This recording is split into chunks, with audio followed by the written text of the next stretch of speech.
मुळातच 2017 साली एक गुन्हा दाखल झाला होता.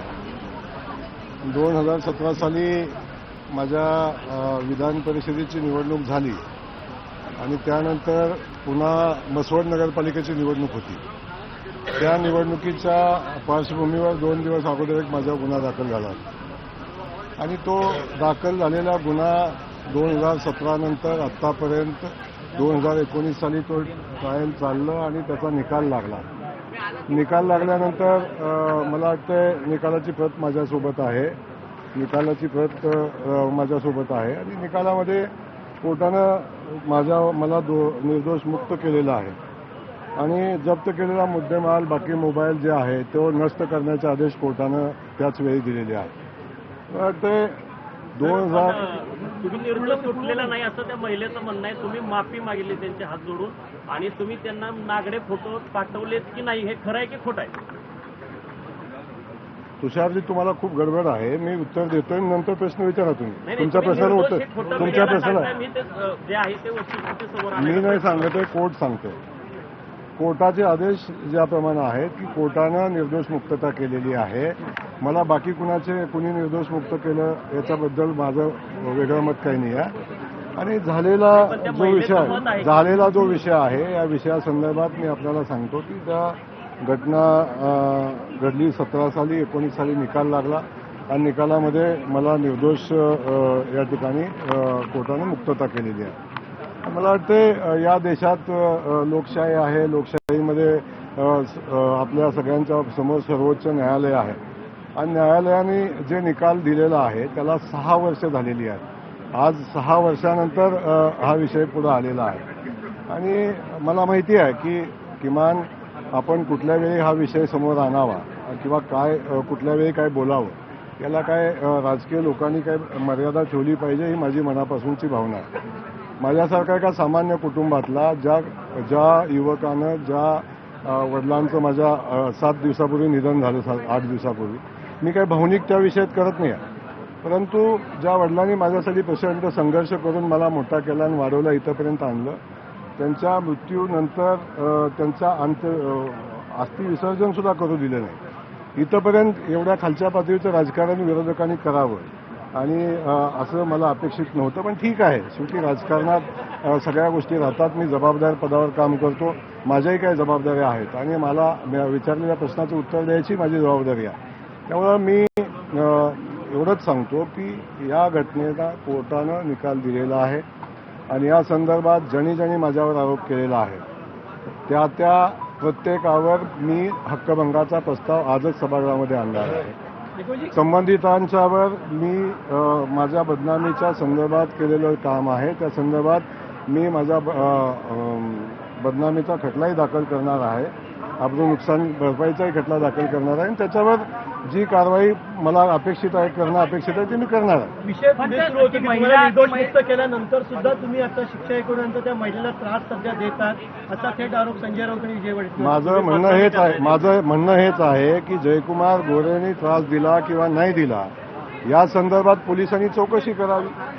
या संदर्भात जयकुमार गोरेनं काय केलं या संदर्भात चौकशी करावी. चौकशी करून जो कोण दोषी आहे, मी असेल तर माझ्यावर आणि कोण असेल तर त्याच्यावर, आणि जे काही खोटे कुभांड रचतायत, जे खोटे या भानगडी करतायत त्यांच्यावर जे करतायत त्यांच्यावर कारवाई करणं अपेक्षित आहे. कारवाई करावी. मी तेच सांगतो की कोर्टानं निर्दोष मुक्तता केलेली आहे. मी कुठलेही फोटो पाठवले नाहीत आणि कोर्टापेक्षा मला वाटतं तुम्ही पण फार मोठे नाही आहे असं माझं म्हणणं आहे. त्यामुळे माझं म्हणणं एवढंच आहे.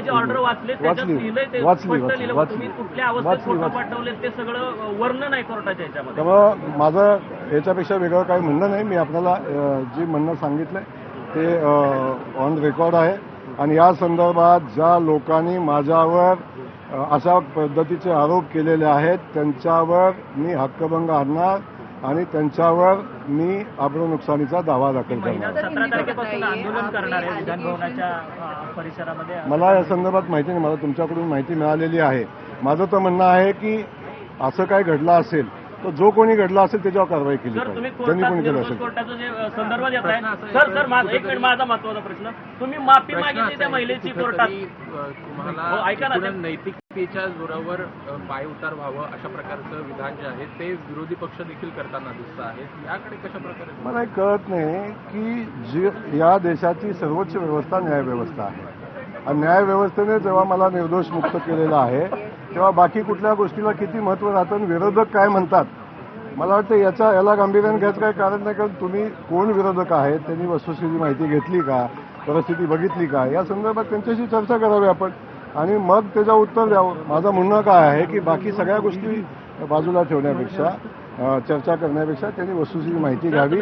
आणि मी आज सांगतो की आपणाला की ज्यांनी असं काय घडलं असेल मला माहिती नाही असं काय घडलं असेल तर ज्यांनी कुणी केला असेल त्याच्यावर कारवाई करावी. जर दुसऱ्या एका केसमध्ये सर्वोच्च न्यायालयाने तुम्ही ज्या ट्रस्टचे अध्यक्ष आहात त्यात मायने ट्रस्ट ते ट्रस्ट आणि कर्नाटक ट्रस्ट तुमच्या दोघांवर त्यांनी म्हटले की जनावरांवर थुंकणारा कुत्रा असा तुमचा उल्लेख सर्वोच्च न्यायालयाने म्हटले मी नाही म्हणत. आता तुषारजी आपल्याला माझा मोबाईल दे जरा माझा मोबाईल आपण फारच तुषारजी पत्रकार म्हणून आपली पत्रकारिता फार उच्च दर्जाची आहे. आणि मी सांगतो मी सांगतो तुमचं ऐकून घ्या ना तुमचं ऐकतोय मी तुम्हालाही सांगतो.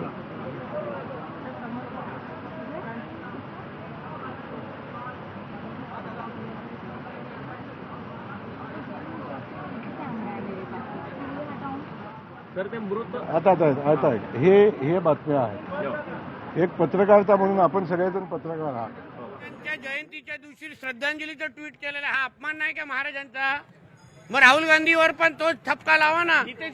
जैनी छत्रपती शिवाजी महाराज छत्रपती संभाजी महाराज हे कुठल्याही सगळ्यांसाठी दैवत आहे. ज्यांनी यांचा अपमान केला मग तो कोणी असो या पृथ्वीतलावर त्याला शिक्षा मिळालीच पाहिजे.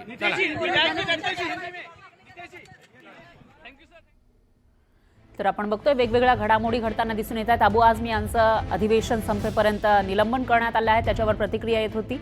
आणि दुसरीकडे जयकुमार गोरे यांनी स्पष्टीकरण दिलेलं आहे. त्यांच्यावर जे आरोप केले जात होते ज्यांनी आरोप केले त्यांच्या विरोधामध्ये अब्रू नुकसानीचा दावा दाखल करणार असे ते म्हणत आहेत.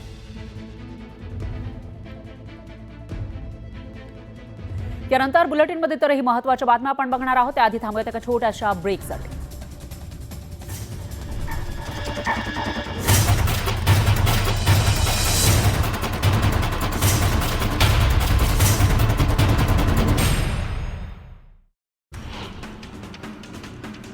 अबू आझमी यांनी औरंगजेबाबद्दल केलेल्या वक्तव्यावरून शिवसैनिक आक्रमक झालेत. अबू आझमींविरोधात गुन्हा दाखल करावा या मागणीसाठी शिवसेना खासदार नरेश म्हस्केंच्या नेतृत्वाखाली शिवसैनिकांनी वागळे इस्टेट पोलीस स्टेशनवर धडक दिली.